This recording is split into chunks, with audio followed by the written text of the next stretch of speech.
जंगल में बहुत तेज हलचल होने लगती है। जैसे जंगल में पता नहीं क्या होना हो। जंगल के जानवर ये देखकर काफी डर जाते हैं कि तभी जंगल में ड्रैगन रोशनी के साथ एक विशाल कायक शेर प्रकट होता है। उसकी आंखों में खून उतरा हुआ था और वो बदले की आग में जंगल के जानवरों पे बेवजह हमला करके उनको अपने पैरों तले कुचल देता है और उनको जान से मार डालता है। रघु, तुम जहाँ कहीं भी चुप हो, लेकिन मेरी बात ध्यान से सुन लेना। मेरा जादू डायमंड मुझे 2 दिन में वापस चाहिए। अगर तुमने ऐसा ना किया तो तुम अपना अंजाम खुद जान लेना। ये सारी बातें पास ही में छुपा हुआ रघु का एक सिपाही सुन लेता है। इतना कहकर विशाल शेर अपनी जादुई शक्तियों का इस्तेमाल करता है और वहाँ से चले जाता है। दूसरी तरफ जब रघु को इस बारे में पता लगता है तो वो भागते हुए जंगल में निकलता है। वहाँ जाके वो देखता है कि जंगल में हर तरफ लाशें ही लाशें बिखरी हुई हैं। ये देखकर रघु तो हैरान रह जाता है कि तभी रघु का सिपाही बोलता है, महाराज, ये सारी तबाही एक विशाल शेर ने की है। वो कह के गया है कि अगर 2 दिन के अंदर मुझे मेरा जादू डायमंड वापस ना मिला तो अगली तबाही का जिम्मेदार महाराज आप होंगे। मैंने किसी से कोई डायमंड नहीं लिया। आखिर वो किस डायमंड की बात कर रहा था? दरअसल विशाल शेर अपनी रंगीन चीतों की सेना के साथ अपने दुनिया में खुशी से रहा करता था।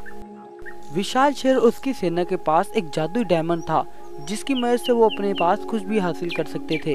विशाल शेर का वो डायमंड बहुत ही यूनिक और ताकतवर था। उधर रघु के जंगल में एक बंटी बाघ भी रहा करता था जो कि रघु का दोस्त था।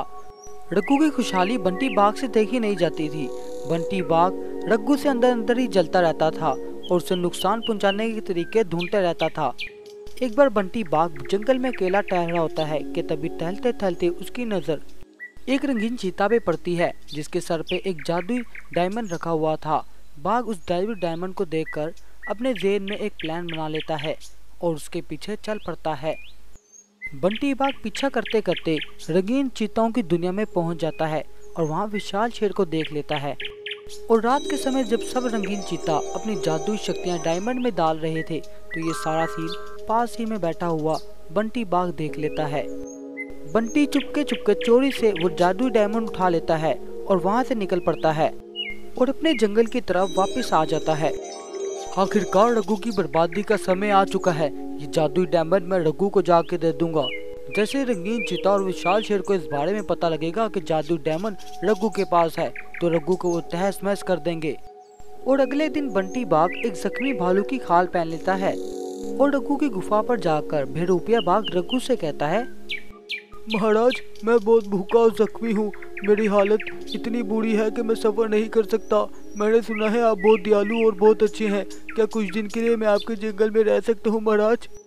ये सुनकर रघु को भालू पे दया आ गई और वो भालू के खाने के लिए इंतजाम करता है।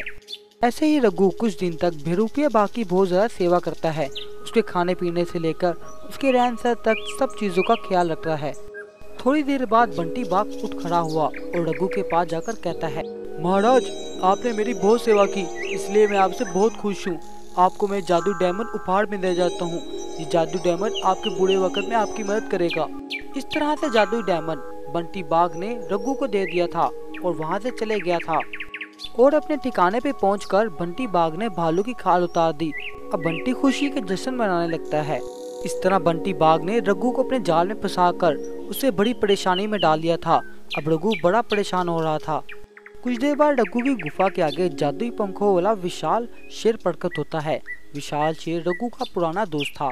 रघु, मैं तुम्हारी परेशानी को अच्छी तरह जानता हूँ। वो जादुई डायमंड जो तुम्हारे पास है उन रंगीन चीतों का है जिनकी रखवाली एक विशाल सफेद शेर करता है। हमारे दोस्त बंटी बाघ ने उस जादुई डायमंड को चुरा कर तुम्हें दे दिया है ताकि वो विशाल शेर तुम पे भड़क जाए और तुम्हें तबाह बर्बाद कर दे। अगर तुम्हें यकीन नहीं आता तो तुम अपनी आंखें बंद करो, मैं तुम्हें सब कुछ दिखाता हूँ। इतना सुनकर रघु अपनी आंखें बंद कर लेता है। एक के बाद एक रघु को बंटी बाघ की चालाकी दिखाई देती है जिसे देखकर रघु सारी बात समझ जाता है। बंटी मेरा दोस्त मेरे साथ ये शुरू करेगा मुझे पता नहीं था, लेकिन अभी मुझे अपने जंगल को बचाना है। तुम घबराओ मत, हम वो जादू डायमंड लेकर रंगीन चीतों की दुनिया में जाएंगे और उनको सारी बात बता देंगे। इतना कहकर जादुई शेर रघु को अपनी पीठ पर बिठा लेता है और दूसरी दुनिया के लिए आसमान में निकल पड़ता है और रंगीन चीतों की दुनिया में पहुंच जाते हैं। विशाल शेर अपने सामने जादुई शेर को आता हुआ देखकर बड़ा खुश होता है।